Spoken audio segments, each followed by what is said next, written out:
What up, boys and girls, and welcome to another episode of Creeps of the Crypt, a Tales from the Crypt podcast where two old men revisit old episodes of Tales from the Crypt, a series that ended about 30 years ago, or aired 30 years ago. I'm your host, John, and along with me, as always, is my co-host. They're Alan. Glad to be back. We had that hiatus, so you didn't think we'd make it back, guys. It's 2025 as we record this. That's right. It's 2020. Well, this will be up probably soon. I don't think I'm going to... as soon as I edit it and chop it up and upload right away, I'm not going to be waiting like I usually do. But yeah, we're back. We haven't really talked in a while. You look kind of short and small. Like, why do you look so small?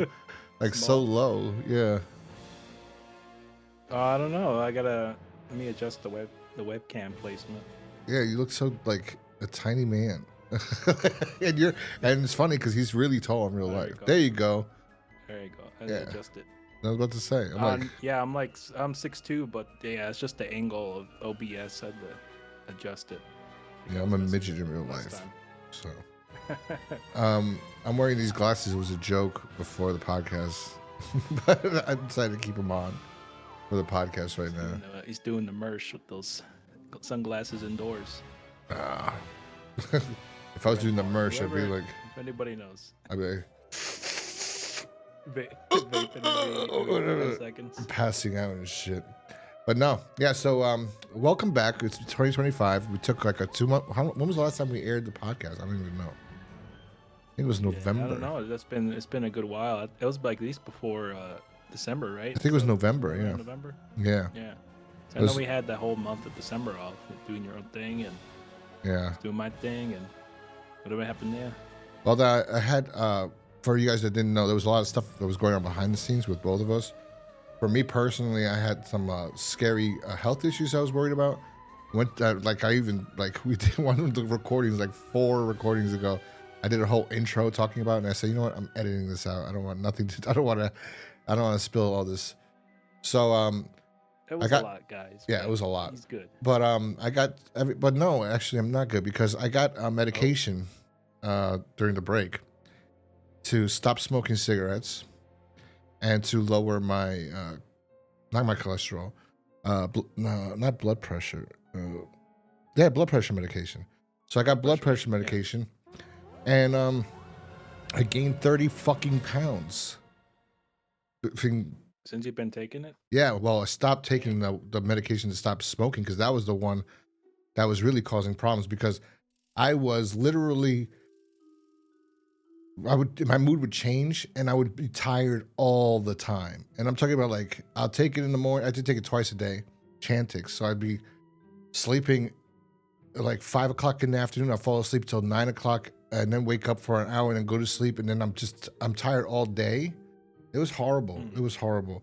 So I finished that and I got rid of it. I'm like, I'm not taking this anymore. But you know, if you notice on my videos and things, you see the weight. I lost weight, and then when all this health scares happening, then it just ballooned back up because I'm pretty sure it was the Chantix and not the blood pressure medication. So yeah. But anyway, how was your Christmas? Because we missed everything. I mean, I spoke to him. I wished him a Merry Christmas and everything, but we haven't really actually spoken on face to face in 2 months. Yeah. No, it was good. It went by really quick that whole month of December, but it was nice. Nice Christmas for me. Got to. What are you doing? Stevie Wonder. Spend time with family. Oh yeah, spend time with family and just ate some turkey and made some candy yams. So it was good. Good times. How was yours?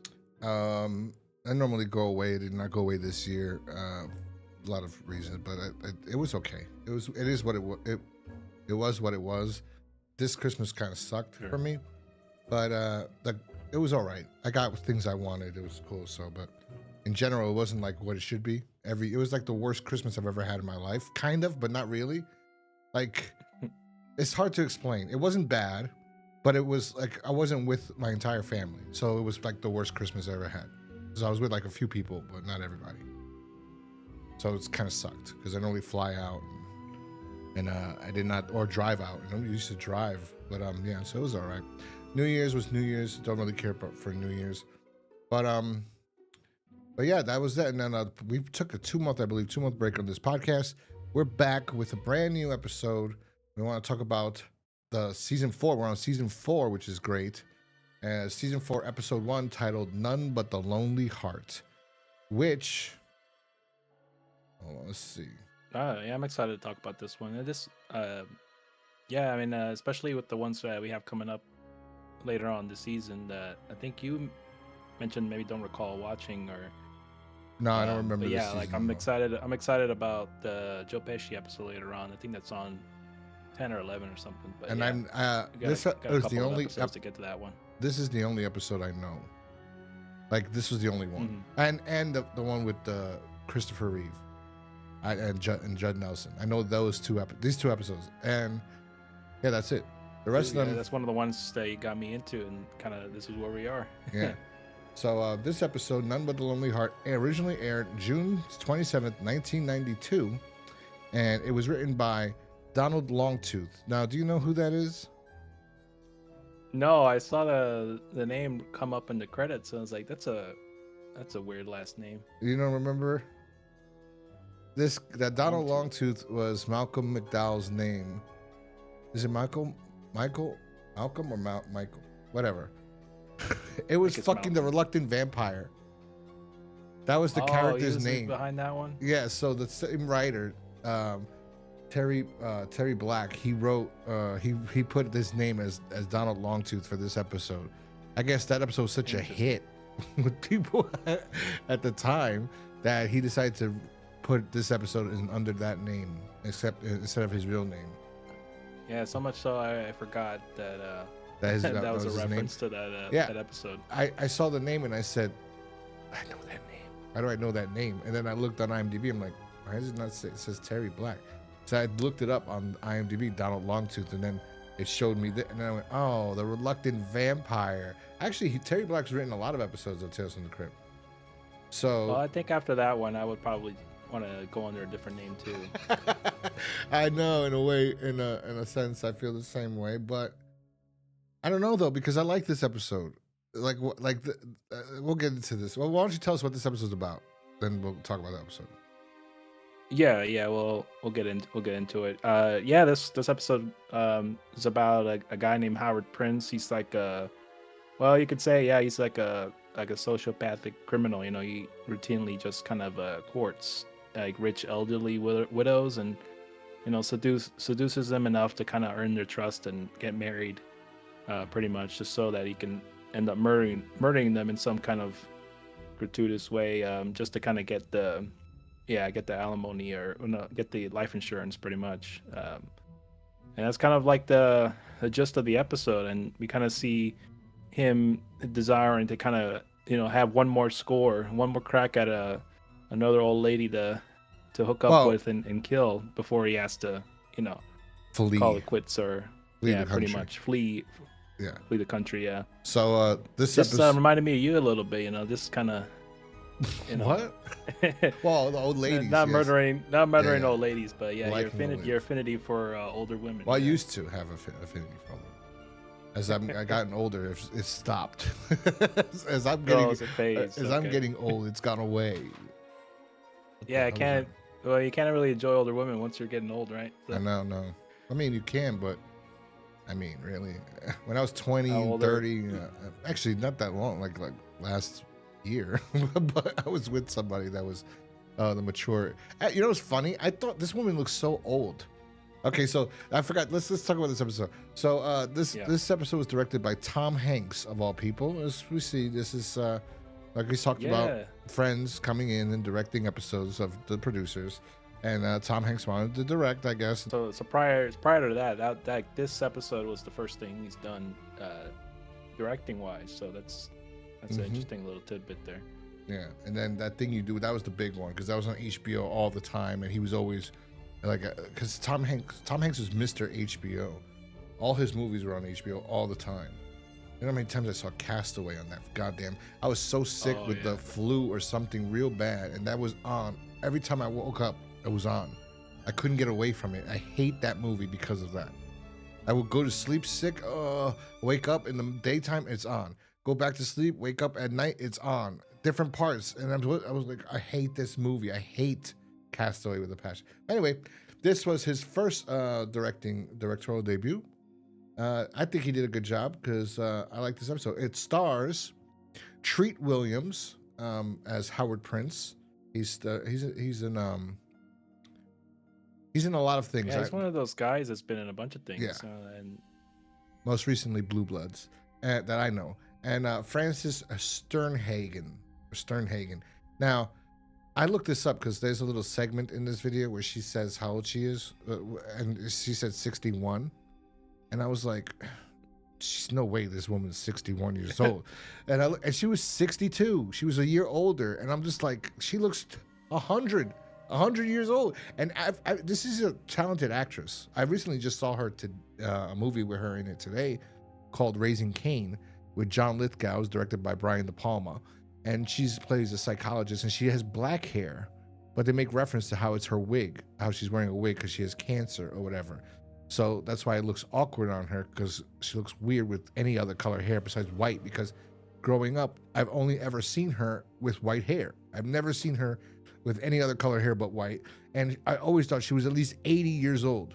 Was she in, I don't know, was she in that movie, Batteries Not Included? I think she was in that movie. She played a married person in that movie. I swear. Yeah, that I don't remember. She was in The remember Mist. her, and yeah, I remember her in The Mist, and that's all I could come up with right now. I'm not seeing anything here for the, you should say Batteries Not Included. It's an 80s movie. And she was in Independence Day. I can't believe she's not in Batteries Not Included. Independence Day. There must be some other old woman I'm thinking about that was in Batteries Not Included. Wow, that's yeah. Sadly, her and Treat Williams passed away. In 2 years Treat Williams ago. passed away? Yeah, I was looking at his IMDb. It says his birth date and then 2023. So no. Yeah, R.I.P. R.I.P. Oh my God, he did pass away. Oh my God, that's terrible. He was young. 71 though. That's the time men go about around that time. Yeah, if they're lucky. I didn't know he was sick. I didn't know he was sick either. But I mean, I saw him on Blue Bloods not that long ago with Tom Selleck. I like how his top four things he's known for. One of them was The Phantom with what was his name? Billy Zane. Billy Zane. Yeah. The Phantom. I haven't seen that movie in forever. Yeah. Anyway, so the episode starts with him feeding a woman. Basically, it looked like baby food. Like he came out to this. He's in this woman's house. I forgot her name. Beautiful, rich, wealthy woman. He's her lover.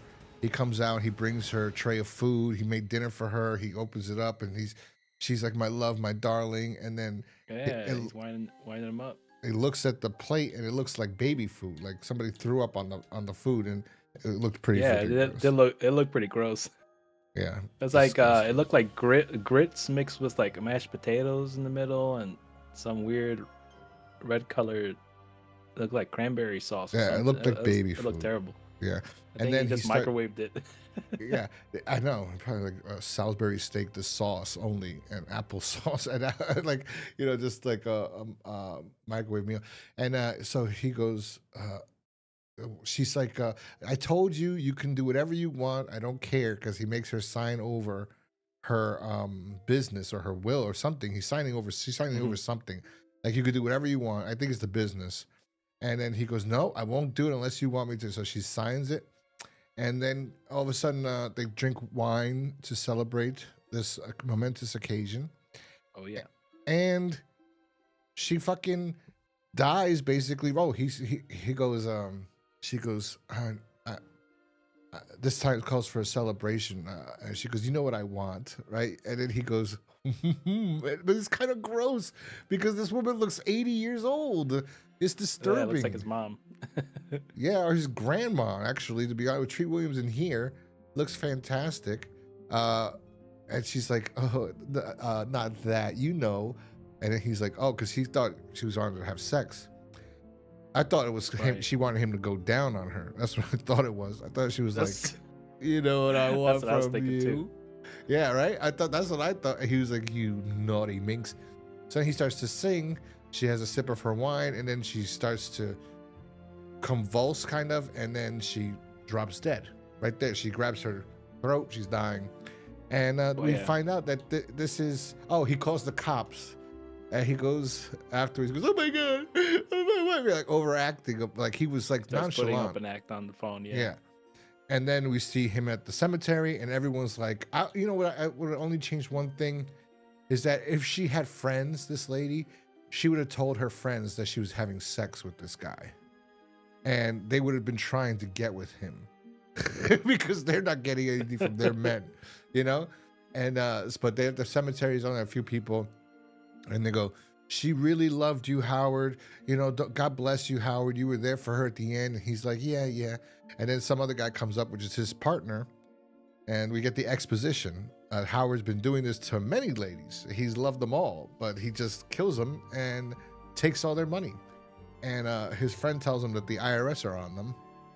And they should just call it quits and leave. You know, he goes, no, I'm not leaving. We're not running away. He goes, we got almost $5 million. It's time to go. Like, we got what we need to do. Then he's like, basically telling him, like, I'm not running away. We're not gonna make a deal with them. We'll fight them. How you gonna fight them? You murdered all these women. And they're gonna look into this and catch you. And he's like, he's adamant about it. And he's like, basically, I gotta do one more score. And that's when he goes to Tom Hanks, who's the it's like lowered expectations, where you go into like this place, a dating center. They give you a VHS tape with all these women on it, and they have their numbers on the bottom.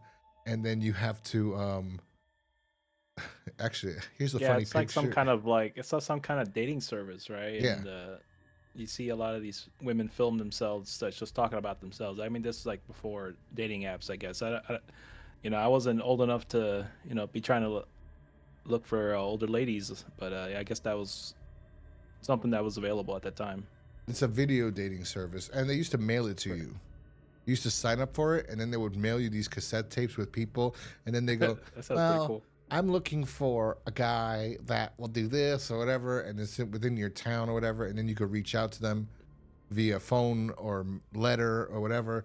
This one is at an office, I guess, that he gets to go to, and he's looking at the women, and they're all older women, and one of them's like, I like to go bowling. I like to go bowling. And I was like, oh.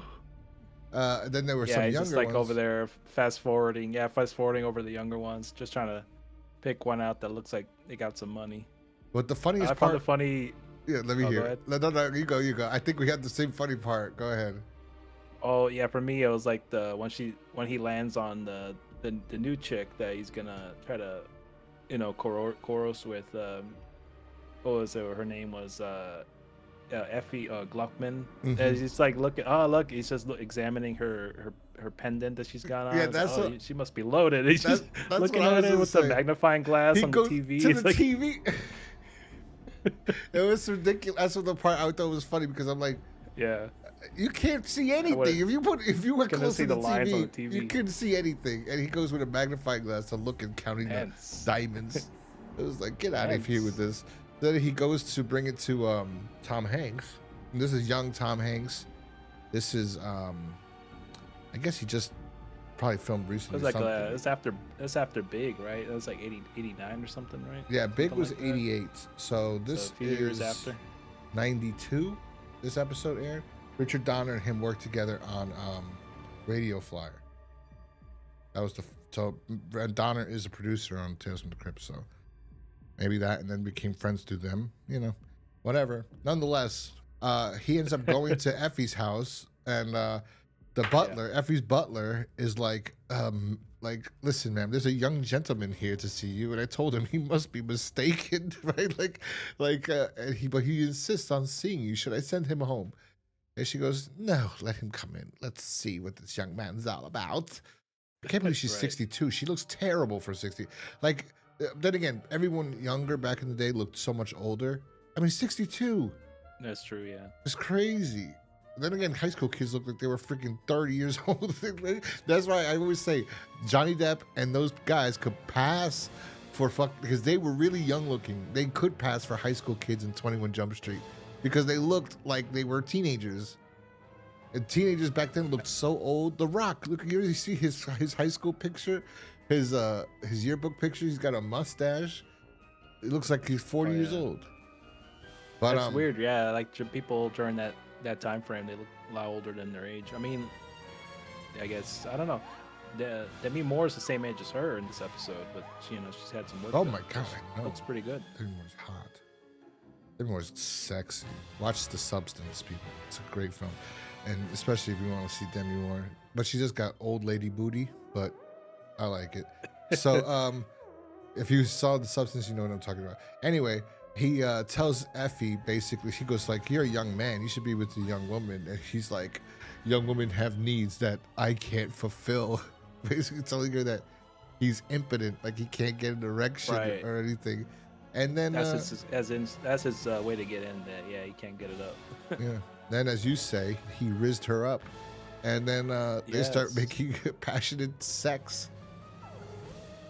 Oh yeah, I think she said something to the effect of like, I guess I'll do something, or I'll do whatever I can to change that, I guess. Oh yeah. She just goes crazy, just pins him to the ground and just gets on top of him after they've had enough time to get to know each other and all that. And and so they get romantically involved, and the butler's over there creeping. And I think the butler was in The Burbs with Tom Hanks. I think he was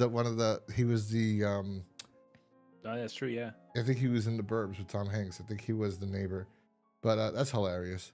But anyway, the next morning he's like he's creeping. That butler's like he's actually, I don't want to say what he was really doing. They see if Tom Hanks didn't pan the camera down, you would have seen that butler was going, yeah, do it. Give it to her. Pull her hair. But anyway, so break that hip. Yeah, break that hip. The next morning, he wakes up and he's like really blowing her, giving her like a self-esteem boost like crazy. Like, oh my god, that hasn't happened since college. It was only one time, and all this stuff. Like I've been spending 20 years of my life not being able to get it up, and all because of you. And she's like, oh, and we're gonna do it a lot more, buddy. Don't worry, buddy. We have a lot of time to make up for. And then he gets a note. The butler gives him a note. What does the note say? I know what you did last summer.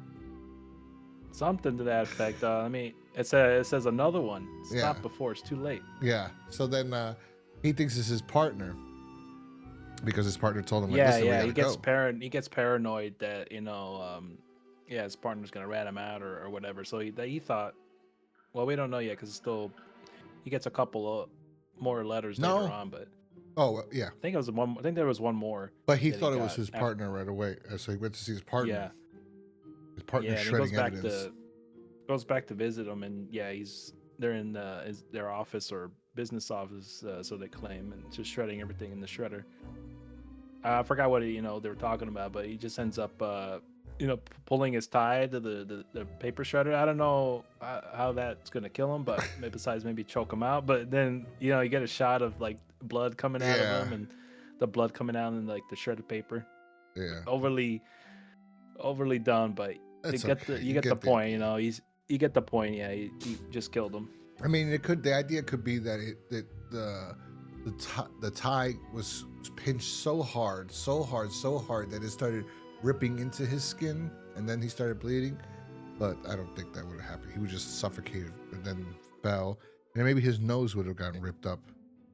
Yeah, he could have tried. Yeah, pulling the freaking cord. Yeah, I mean, out of the outlet. But yeah, regardless. He could have just pushed. He died.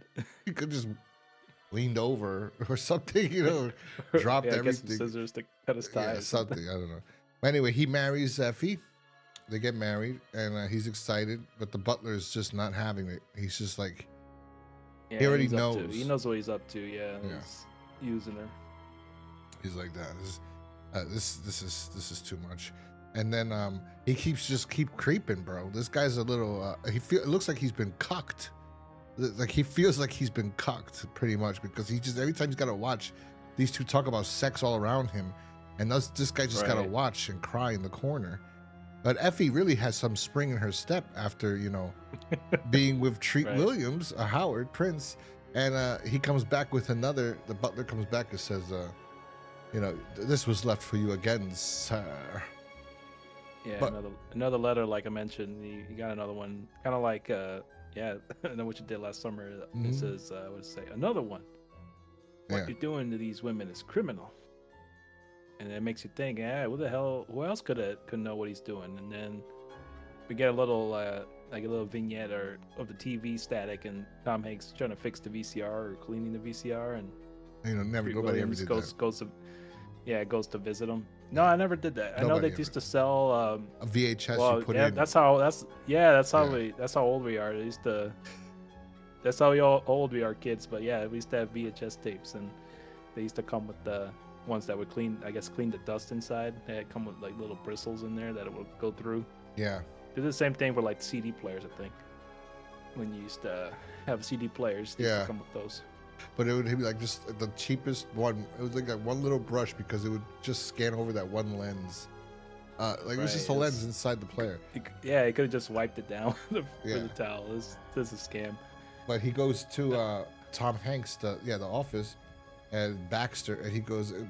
Tom Hanks goes, "Oh, Mister, whatever." He says, "I was just clean. I didn't think when I started this company that I have to clean the head again." Head, bathroom. He was talking about the VHS head. And this guy kills him. He says, "What did you say about me liking mature women or something?" I forgot what he actually did say, but he just takes him and just throws him into the TV. He dies like Stu from Scream. And then he calls who's he call? He calls Effie and says he basically gonna kill her tonight. His plan was to kill her that night. He's like, "Yeah, bitch, you gotta go. It's time to go." And that's when the butler catches him pouring wine that I think is laced already. And he's like, "I know what you're doing." He goes, "It was you. You were sending me the letters." I forgot, technically. It was the butlers that was sending the letters, right? The butler knew everything about all... No, it wasn't, obviously. No, it wasn't. Well, we'll get to it when we get to the scene. But I don't understand, because the ending didn't make sense then. Because if he says at one point here, what you're doing is criminal, then later, why did he... we'll get to that part, because that doesn't make sense. But the butler's saying... That's why I thought it was maybe the butler. So the butler's saying he names all the women. And he goes, "I know all about you. If you don't stop this, if you don't leave, I'm gonna tell the authorities." Because basically, like, he's like, "I know that you're just marrying these women and killing them and stealing all their money, and you're not gonna do that to her." But he's a little coward. This guy's a great actor too. He was a good actor. He was in a lot of things. So he pulls out a gun and then he goes, what he tells him, "You have like an ultimatum." I forgot what the ultimatum was. Just to annul the marriage or something like that, I think he was saying, like, and then just kind of, just get out of town pretty much. But he wasn't having it. He was ready to, get his money and just get the hell out of there. So he ends up killing him or breaking his neck while Effie's all, getting all dolled up in the background. Yeah, because Effie calls out his name. Getting powdered down there. "Howard, I'm ready. My vagina's waxed for you, Howard." And Howard grabs the gun and strangles her. But yes, you could see, I like how they did it though. They really did make her look like she was getting younger. Kind of like, or more like, she had her hair down. Now she's like, she's feeling vibrant. Yeah, she's got energy. And anyway, he wants her to drink this wine. She goes, "Oh, it's red wine. It's bitter. I don't like red wine." And he's like, "Oh, just for me, please," or whatever. So she does. She dies. And then he thinks he's getting away with everything. He calls the cops while she dies, right? And then he's telling them, "My wife just died," and she gets back up and she starts attacking, like holding on to him. He's like, "Oh!" He's like, "Oh!" Yeah, like she had a heart attack. She fell down the stairs, and then he throws while he's on the phone, and you can hear her. That part was hilarious, like just like, over the top. But this is like a good example of what makes Tales from the Crypt great.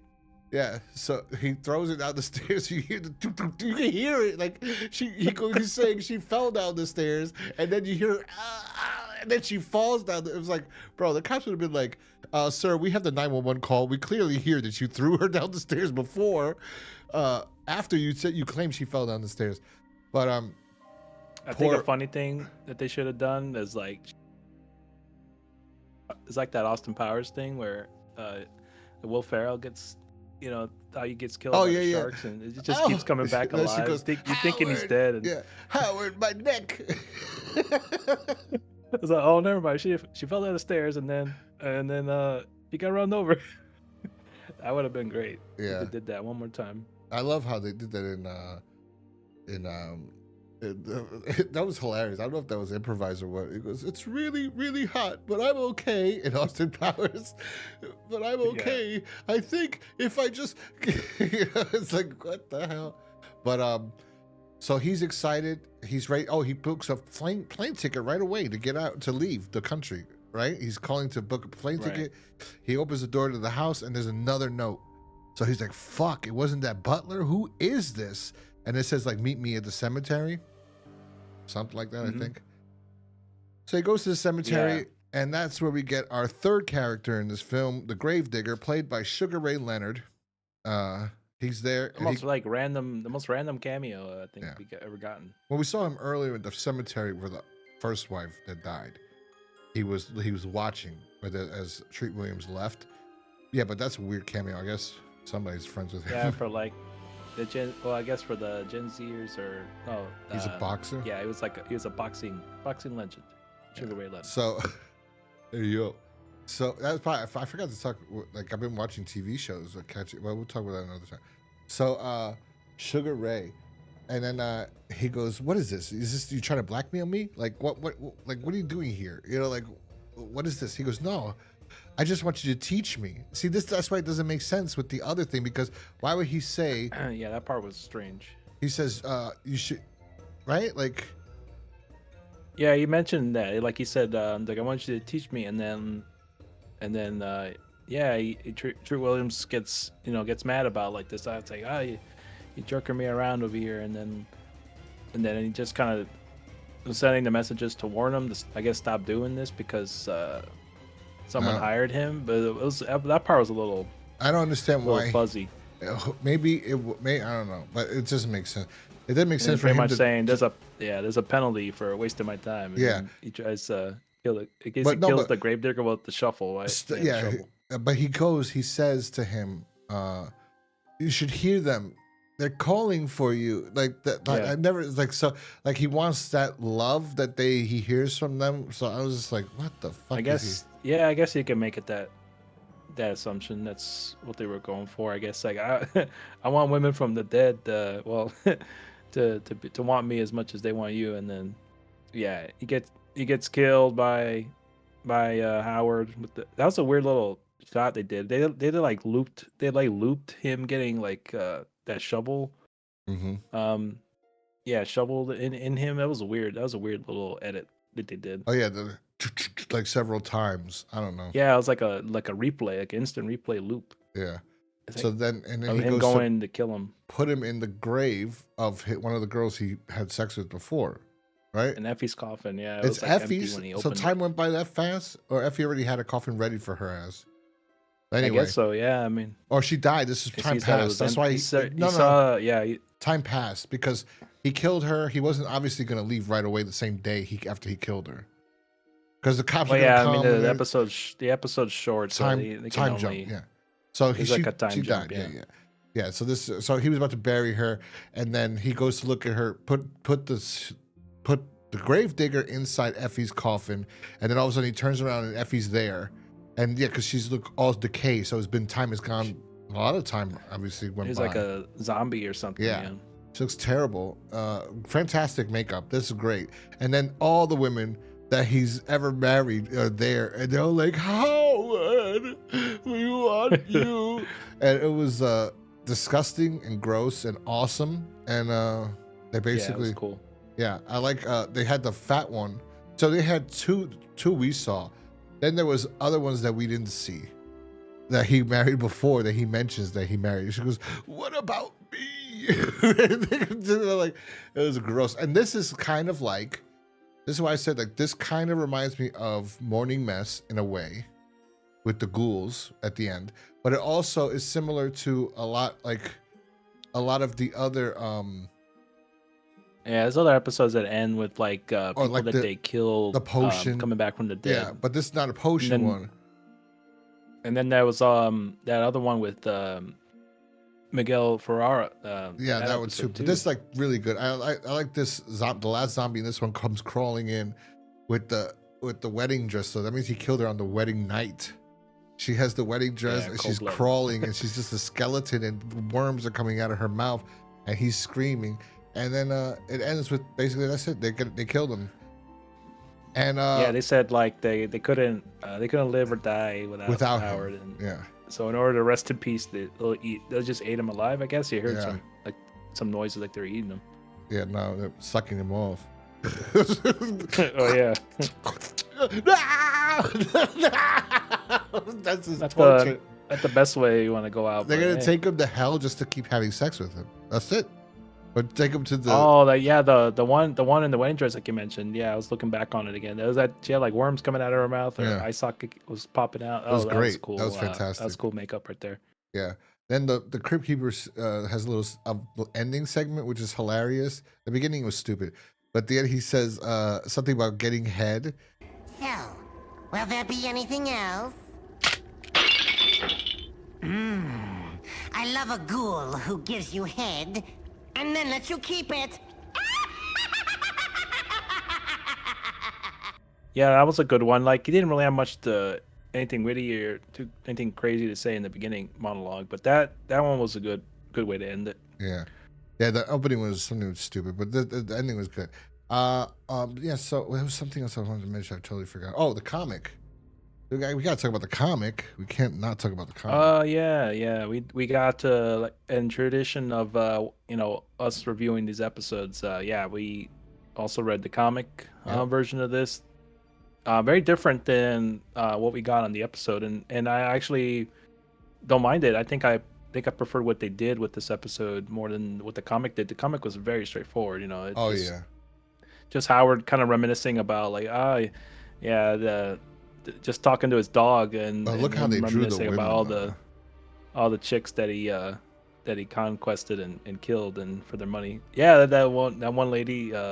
Gross. Yeah, she looked This ugly. This is She looked like a gross. witch. And Look at this one. show one of them like getting pushed down the stairs or. This one's great. She was like, That was a good one. Yeah, the other one she got like a man face. I don't know what's going This on. one he said she didn't have enough money. So he killed her right away. She was like super fast. So Howard in this one, Yeet. he tells the story through his he retells the story by talking to his dog, because his dog's his like sidekick that's been doing this. So he's been doing this to get out of money. He's been killing a lot of women, and at the end of it all, he's talking to somebody, send him a pictures that's not too bad. He says, I'm sorry, it's 2 years old, the picture. I live on a beautiful stone house with 12 acres or 20 something acres, something like that. And he's like, oh my God, this is the one. And he goes to It's rich and hot. Yeah, he's rich and hot because she look good. He goes, takes his dog. I like also he asked the cop for the directions to the street. And then the cop said, well, what's the number? And he goes, no, don't worry about it. I'll find it. And he leaves. And so he doesn't get the number from the cop. But when he gets there, he realizes it's a cemetery. And he stops right at the cemetery. And he's like, the dog is crying and whimpering. And then the door opens. And we get the zombie or the one that looks like the last scene of the episode. That looks like decrepit 2 years ago. And then she goes, sorry, I didn't send you a recent photo, dear. And all this is great. This was a good comic. I could see why they adapted this one. Yeah, this comic is good on its own, but I like how they added more stuff. Oh yeah, for the episode. But I think you could still do something good with this story and have that ending too. I think they could have done gonna scene by scene, but yeah, it wouldn't have been as interesting. It would just only been really one character and the dog. So I like what they did with this one. So props to writing team on this. I give props Donald to what's his Longtooth. name, Donald Longtooth. Yeah, I think this is the best Terry Black. best episode you've written And that I can recall. and also this issue that this comic is in is also Lower Birth is the same issue. Yeah, that's true. Yeah, I remember that was when I was skimming through it. That was one of the ones that came up. Yeah. Yeah, pretty good, decent read on that one too. I'm gonna read I the like that Grim adaptation. Fairy Tale. I'm gonna see that. There's an issue in here called Yeah, that looked Grim interesting. Fairy Tale. And then another one. Well, we'll see. Because I haven't written that episode that I want to. There's an episode I did talk about on one of these podcasts that I want to write.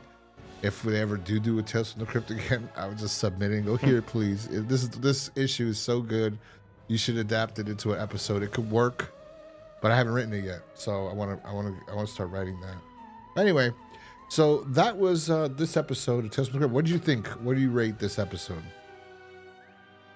I liked it enough. I think it was pretty solid adaptation, and even on its own, if you hadn't read the comic, I think it's a good decent episode. There's some moments in there like we talked about that made me laugh and had some good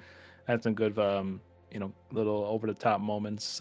It was really well done, especially the stuff at the end with the special effects and the that they did with the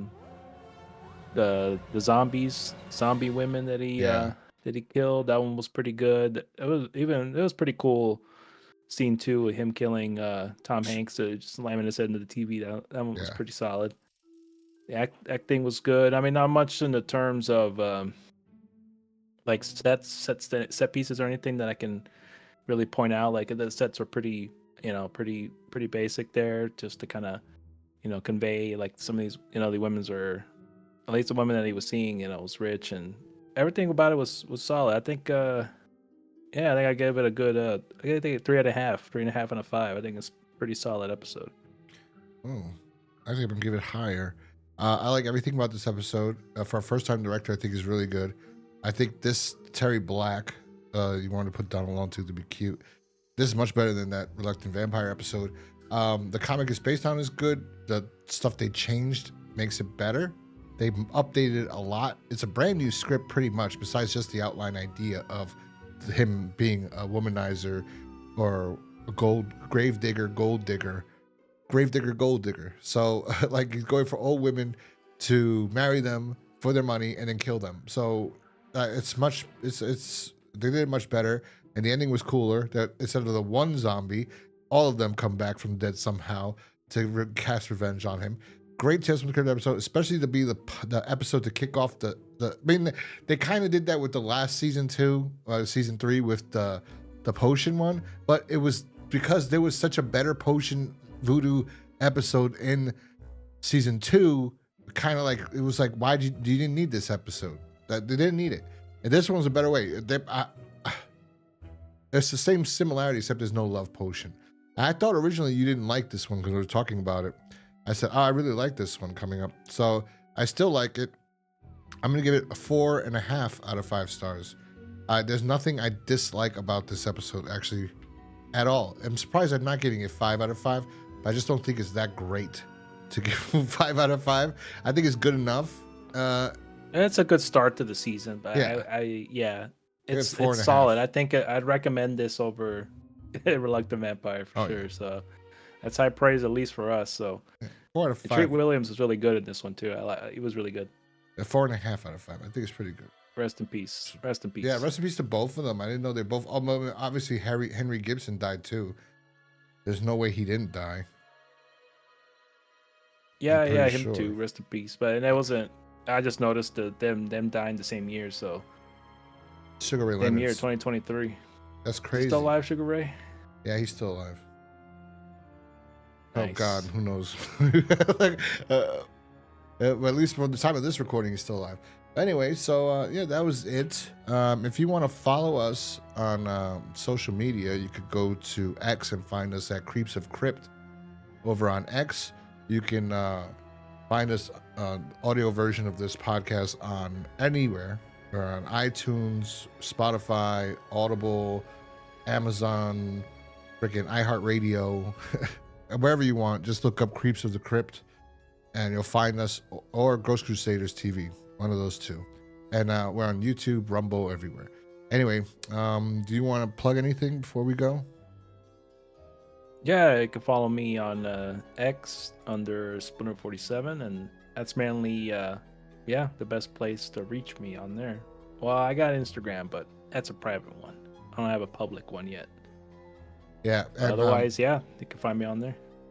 And check out ghostcrusadersmerch.com for Cool's merch. We don't have a Patreon yet. I'm working on it. It's just been busy. I got to figure out how to actually use it because they updated Patreon. And easy for some people to do. Obviously, me, I'm slow. Anyway, that's it. So we will see you guys next month, when we do episode 2 of Tales from the Crypt for season 4. So we'll talk to you guys next time. Peace.